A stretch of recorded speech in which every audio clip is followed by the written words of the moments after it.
Avui estem a Vallflorida de Xocolates, a Sant Esteve de Palautordera, perquè hem vingut a comprar el millor panetone d'Espanya. Va, que el Lluís ens deixa passar. No sé. Vale, a veure, que el Lluís ens ha deixat passar aquí a l'obrador i jo et volia preguntar que com ha sigut, com heu viscut a rebre aquests dos premis de millor panetone tradicional i millor panetone de xocolata d'Espanya.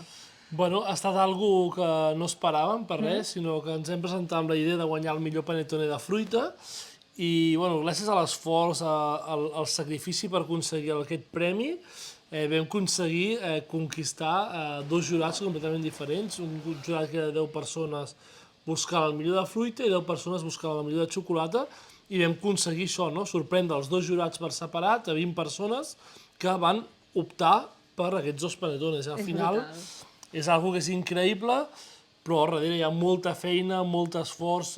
Hem viatjat molt a Itàlia, aquí a Barcelona amb grans amics que m'han ajudat també a aconseguir aquest panetone, i al final l'excel·lència i la il·lusió i les ganes és el reflex del resultat. No? Clar, i vosaltres, al rebre aquests premis, com us ha canviat el vostre dia a dia aquí a l'obrador, a la pastisseria? Bueno, hem passat del que veníem durant tot un any de panetone a vendre-ho en un cap de setmana o una setmana, no? Ha sigut algo extraordinàriament increïble, però ja no tant a nivell de venda, sinó més a nivell de producció, no? Com organitzar-se, com produir, com treballar el producte en grans quantitats, que això ens ha fet, al final, crear aquest producte únic, diferent, que sigui sorprenent i que a la gent li agradi, no? Clar.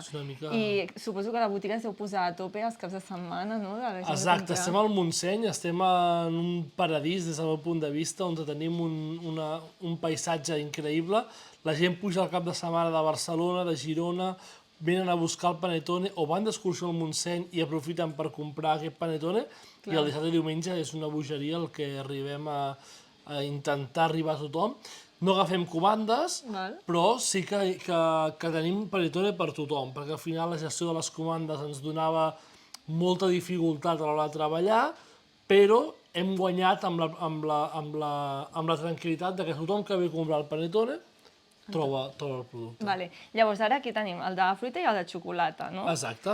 Les diferències són els productes que utilitzeu. Al final tenim una massa, que és una massa de panetone única, en el qual fem una primera massa que la deixem triplicar. Un cop aquesta massa està ben triplicada, que ha fet una primera fermentació, llavors dividim les masses en dos. En una, que seria la part de xocolata, porta aquesta vainilla, una vainilla fresca, que la pots olorar, que està super tendra.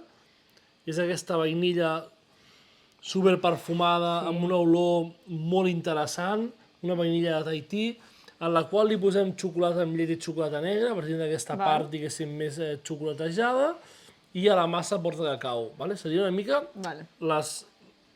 les peculiaritats d'aquest panetone de xocolata.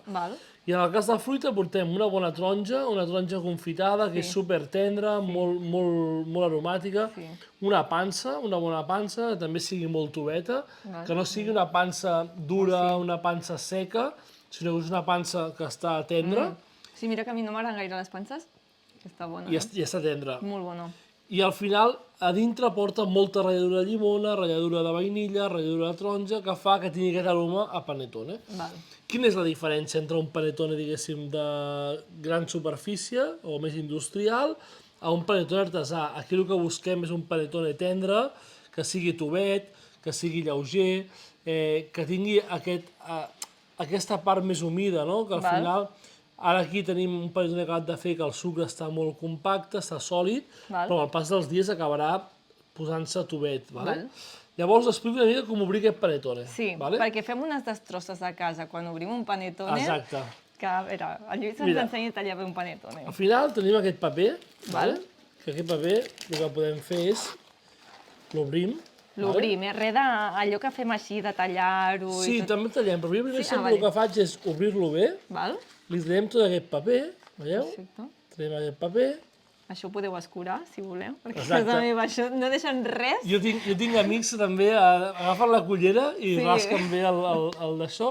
Com veieu aquí, la massa, abans d'entrar al forn, arriba fins aquí del motlle. Veieu? Són 3 dits. Llavors, tot aquest desenrotllo és el que ha fet el forn amb la cocció. Agafem un ganivet Això ho podeu explicar, Exacte. Que així us feu una mica els interessants. I en aquest nivell el que tallem és, trobem aquesta massa de panettone amb la fruita ben separada. Llavors hi ha molta... La gent que fa panettone, hi ha gent que busca un panettone amb un alveol, amb una bombolla molt gran, que sigui...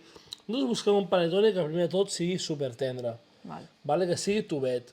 Un panettone que tingui una olor, que l'olores ja fa olor a panettone. Hòstia. Fa un perfum que és peculiar, que té aquest aroma que és completament diferent. Llavors, per tallar-lo, el que fem és posar-lo boca avall i el tallem d'aquesta manera. Vale? I aquí el que fem ja és porcionar el panettone i d'aquesta manera cadascú ja agafa el tros que, més petit o més gran.